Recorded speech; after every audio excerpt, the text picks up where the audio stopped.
মাই god, আমি কি দেখলাম চারদিকে তো একটি খবর যে শাকিব খান তৃতীয় বিয়ে করতে যাচ্ছেন, কিন্তু এখন কিছু গণমাধ্যমে কি ছাপালো ভাই, যা দেখে বা যা শুনে রীতিমতো অবাক যে শাহরুখ খানের মেয়ে সুহানা খানকে নাকি শাকিব খান তার তৃতীয় বউ বানাবেন। হে ভাই, এটা আমার কথা না, কিছু গণমাধ্যমের কথা। আপনারা তো দেখতে পারছেন যে কিছু গণমাধ্যম এমন কিছু বলে যাচ্ছে। হলিউড বলিউড সব কিছুর যে রাজা কিং, সেই কিং বা রাজার মেয়েকে অবশেষে শাকিব খান তার তৃতীয় বউ বানাবেন বা 3 নাম্বার বউ বানাবেন, এমন কিছু কিন্তু জানালেন। এবং শাহরুখ খানের সাথে কিন্তু এই বিষয়ে কথাবার্তা চলছে এবং চারদিকে এটাও জানা যাচ্ছে যে সুহানা খানও নাকি রাজি হয়ে গেছেন শাকিব খানকে বিয়ে করার জন্য। যেহেতু শাকিব খান হচ্ছে বাংলাদেশের একমাত্র সুপারস্টার আর শাহরুখ খান হচ্ছে বাকি সব কিছু সুপারস্টার, তো সুপারস্টারে তো একটা মিল থাকতেই পারে, বুঝতেই পারছেন। যদি এমনটা হয় তাহলে তো ভাই ধামাকা হবে। সুহানা খান কিন্তু কম না, আপনারা হয়তো তাকে চিনেন কম বেশি।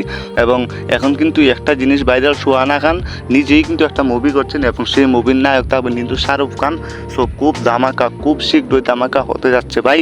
অপবিশ্বাস এবং বুবলি বা যারা আছে সবের দিন তো শেষ।